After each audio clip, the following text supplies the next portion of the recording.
भगवान विष्णु ने बताया, तुलसी को रोजाना जल देने से कौन सा फल मिलता है। माता लक्ष्मी ने भगवान विष्णु से पूछा, है नाथ, आप तो तीनों लोकों के स्वामी हैं, आपकी तीनों लोकों में पूजा होती है, सभी आपकी कृपा पाने के लिए उत्सुक रहते हैं, फिर भी आप इस तुलसी के पौधे की पूजा क्यों करते हैं, इसे रोजाना जल चढ़ाते हैं। मैं इस तुलसी के पौधे को जल चढ़ाने का महत्व जानना चाहती हूँ। माता लक्ष्मी की बात सुनकर भगवान विष्णु ने कहा, हे देवी, तुलसी साक्षात लक्ष्मी का ही रूप है। तुलसी की रोजाना पूजा करने के कई फायदे हैं और तुलसी को जल चढ़ाने मात्र से ही मनुष्य के कई पाप नष्ट हो जाते हैं। तुलसी को जल देने का महत्व बताने से पहले मैं तुम्हें एक बहुत ही पवित्र कथा सुनाता हूँ। इस कथा के माध्यम से तुम्हें तुम्हारे इन प्रश्नों के उत्तर मिल जाएंगे, इसलिए देवी आप इस कथा को बड़े ही ध्यान से सुनना। भगवान विष्णु ने कहा, हे देवी, जो भी मनुष्य सिर्फ इस कथा को ध्यान लगाकर पूरी सुन लेता है, उसे 100 वर्षों तक तुलसी को जल देने का फल प्राप्त होता है। माता लक्ष्मी ने कहा, स्वामी, मैं इस कथा को बड़े ही ध्यान से सुनूंगी, आप मुझे वह पवित्र कथा सुनाना प्रारंभ कीजिए। भगवान विष्णु ने कहा, देवी, बहुत समय पहले की बात है, किसी नगर में एक ब्राह्मण रहता था। उसका जन्म तो ब्राह्मण कुल में हुआ, लेकिन उसके कर्म बड़े ही नीच प्रवृत्ति के थे। वह ब्राह्मण हमेशा ही झूठ बोलता और गलत तरीके से काम करके पैसा कमाता और उसका मन हमेशा बुरे कर्मों में ही लगा रहता।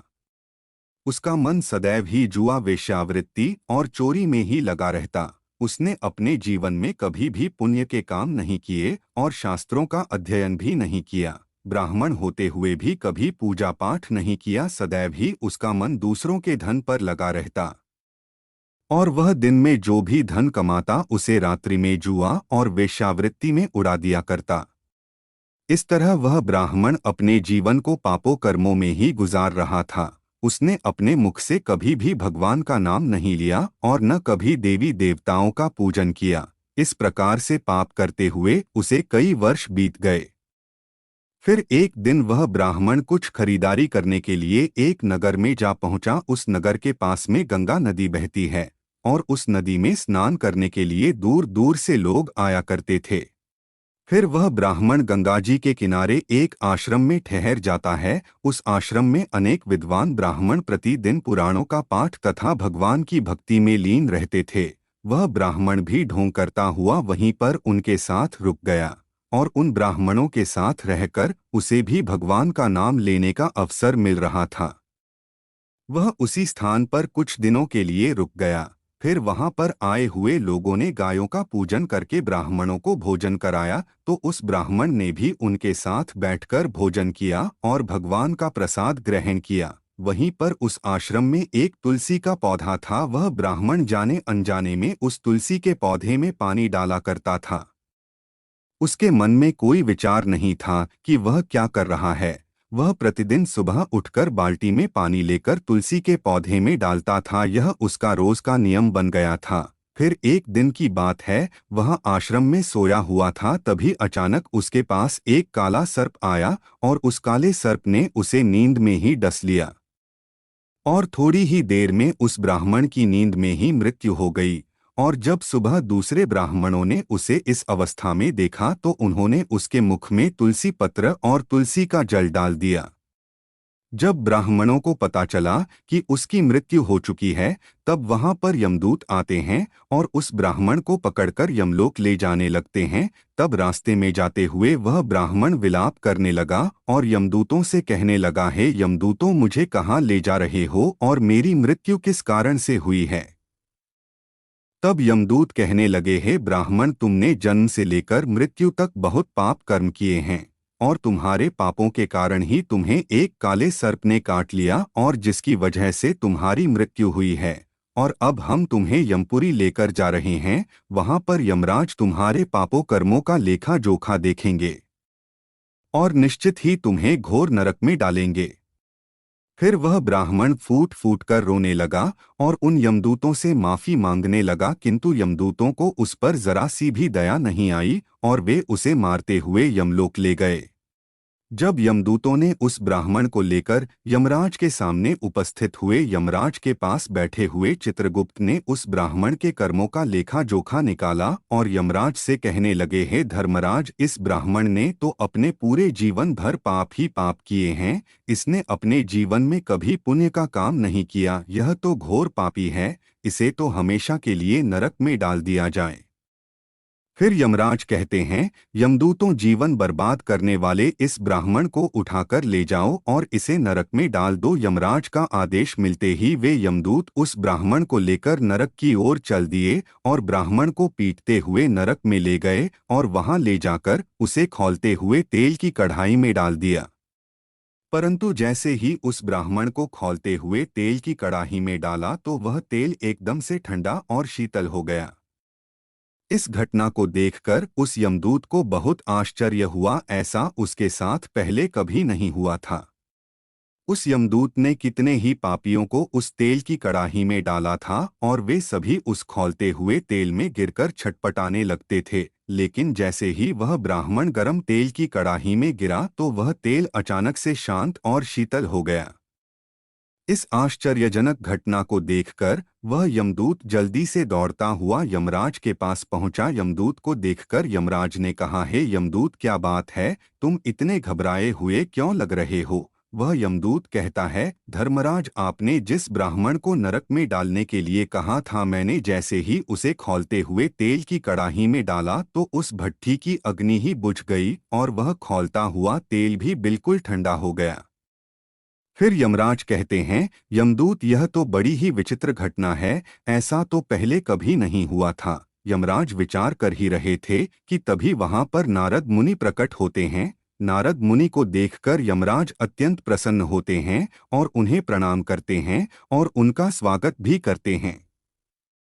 फिर यमराज नारद मुनि से कहते हैं, मुनिवर, आप उचित समय पर आए हैं। हमने आज और अभी एक अत्यंत पापी ब्राह्मण को नरक में गिराया है, किंतु उसके गिरते ही नरक की अग्नि ठंडी पड़ चुकी और खौलता हुआ तेल भी शीतल हो गया।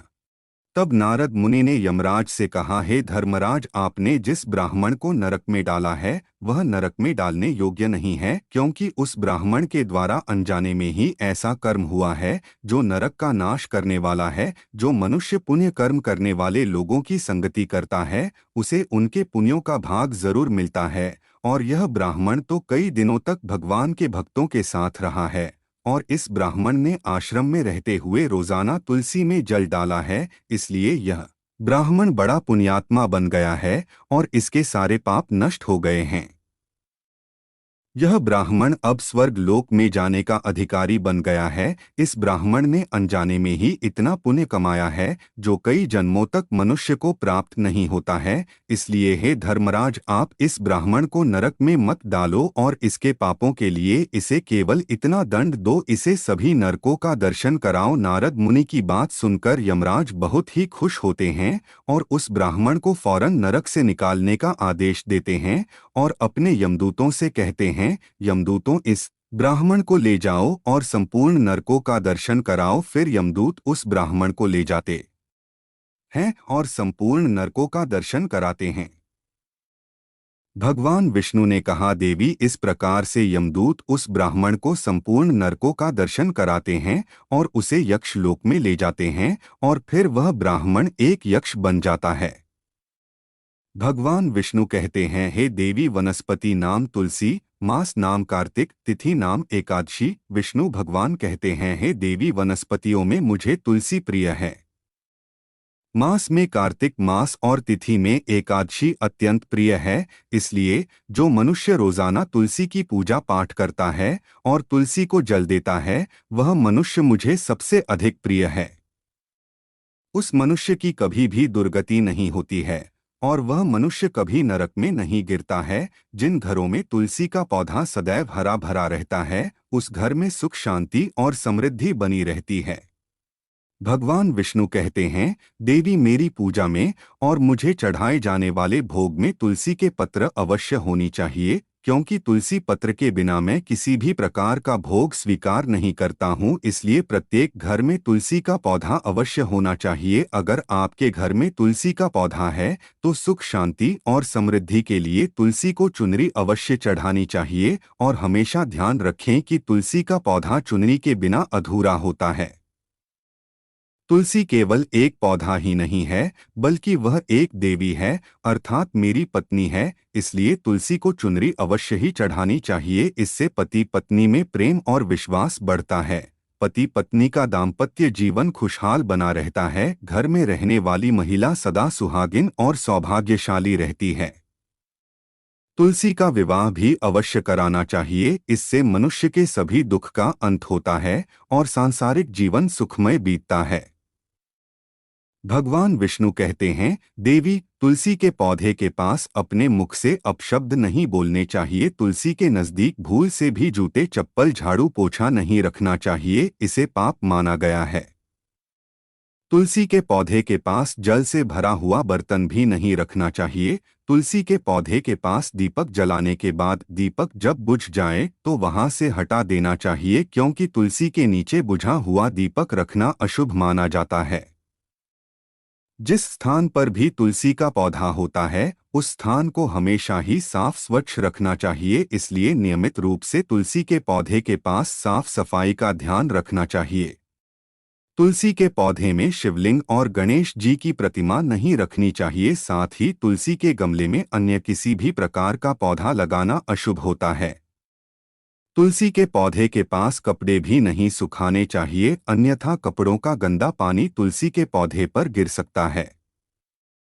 और हमेशा ध्यान रखना चाहिए कि तुलसी के पत्तों को नाखून से नहीं तोड़ना चाहिए, इससे तुलसी का अपमान होता है। यदि तुलसी के पत्ते सूख कर गिर जाते हैं तो उन्हें कचरे में नहीं फेंकना चाहिए, क्योंकि वे पत्ते पैरों के नीचे आते हैं, जो अच्छा नहीं होता है। उन पत्तों को आप तुलसी की मिट्टी में ही दबा दें। और रविवार के दिन तुलसी के पत्ते नहीं तोड़ना चाहिए, और रविवार को तुलसी को जल भी नहीं चढ़ाना चाहिए। बाकी सभी दिन तुलसी को सुबह स्नान से निवृत्त होकर जल देना चाहिए और शाम के समय एक दीपक जरूर जलाना चाहिए। भगवान विष्णु कहते हैं, देवी, अक्सर महिलाएं स्नान के बाद अपने बाल खुले रखकर ही तुलसी को जल देती है। ऐसा करना गलत होता है। महिलाओं को हमेशा ही अपने बाल बांध का माथे पर सिंदूर लगाकर ही तुलसी को जल देना चाहिए, इससे तुलसी का आशीर्वाद प्राप्त होता है। घर में तुलसी का पौधा लगाते समय ध्यान रखें कि इसके लिए गंदी मिट्टी का उपयोग नहीं करें, साफ स्वच्छ मिट्टी का ही उपयोग करना चाहिए। इससे तुलसी माँ रूठ जाती है और सूखने लगती है। तुलसी का पौधा कभी भी गंदे स्थान पर नहीं लगाना चाहिए, जैसे नाली में अथवा बाथरूम के पास। तुलसी के गमले को कभी नहीं रखना चाहिए, अन्यथा गंदा पानी तुलसी के पौधे में गिर सकता है, जो बहुत ही अशुभ माना गया है। घर में तुलसी का पौधा कभी सूखना नहीं चाहिए। शास्त्रों में ऐसी मान्यता है कि तुलसी का पौधा सूखना अकाल मृत्यु की सूचना देता है। घर में तुलसी का पौधा सूख जाए तो घर की सुख समृद्धि खत्म हो जाती है। सूखी हुई तुलसी में मां लक्ष्मी का वास नहीं होता है। भगवान विष्णु कहते हैं, शास्त्रों के अनुसार मासिक धर्म के दौरान महिलाओं को तुलसी के पौधे में पानी नहीं डालना चाहिए और तुलसी को स्पर्श करना भी वर्जित है। तुलसी को बिना स्नान किए जल नहीं देना चाहिए और पैरों में चप्पल आदि पहनकर भी तुलसी को जल नहीं देना चाहिए। तुलसी को जल देते समय ध्यान रखें कि वह जल आपके पैरों पर न पड़े, इससे तुलसी का अपमान होता है। भगवान विष्णु कहते हैं, नित्य तुलसी के दर्शन से मनुष्य को स्वर्ग की प्राप्ति होती है और तुलसी पत्र के सेवन से उसके सभी पाप नष्ट हो जाते हैं। तुलसी का पौधा हमेशा घर के सामने लगाना चाहिए, इससे पूर्व अथवा उत्तर दिशा में लगाना सबसे अधिक शुभ होता है। तुलसी के पास मरुस्थलीय पौधे रखना बहुत ही अशुभ माना जाता है, ऐसे पौधों से नकारात्मक ऊर्जा निकलती है। शास्त्रों में कहा गया है, जिन पौधों से हरी भरी कलियों की उत्पत्ति न हो उसके स्थान पर कांटे निकालते हो, तो ऐसे पौधे को तुलसी के पास कभी भी नहीं रखना चाहिए।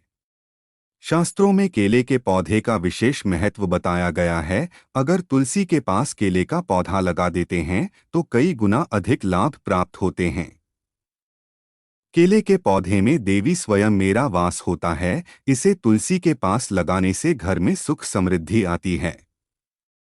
तुलसी के पौधे में शालिग्राम भी अवश्य रखना चाहिए। तुलसी के गमले में शालिग्राम रखने से तुलसी का और भी अधिक शुभ प्रभाव आपको देखने को मिलेगा। शालिग्राम मेरा ही निराकार रूप है। यह काले रंग का पत्थर होता है जिसे विलक्षण और मूल्यवान माना गया है। इसे अगर तुलसी के गमले में रखेंगे तो आपके घर से संपूर्ण नकारात्मक ऊर्जा नष्ट हो जाएगी। घर में केवल एक ही शालिग्राम की पूजा करनी चाहिए। भगवान विष्णु कहते हैं, देवी मेरी मूर्ति से कई ज्यादा उत्तम होता है शालिग्राम की पूजा करना। शालिग्राम को चंदन लगाकर उस पर एक तुलसी पत्र रखना चाहिए। प्रतिदिन शालिग्राम को पंचामृत से स्नान कराना चाहिए। ऐसा करने से मनुष्य के सभी जन्मों के पाप नष्ट होते हैं। शालिग्राम सकारात्मक और सात्विकता का प्रतीक होता है। इस प्रकार भगवान विष्णु ने माता लक्ष्मी को तुलसी के पौधे को जल देने का महत्व बताया और घर में तुलसी का पौधा लगाने के सभी नियम बताई। दोस्तों, वीडियो अगर पसंद आया हो तो वीडियो को लाइक और हमारे चैनल सत्य धर्म सनातन को सब्सक्राइब करें और इस वीडियो को अपने दोस्तों को भी शेयर करें ताकि ऐसी धार्मिक जानकारियों से वंचित न रहे। धन्यवाद।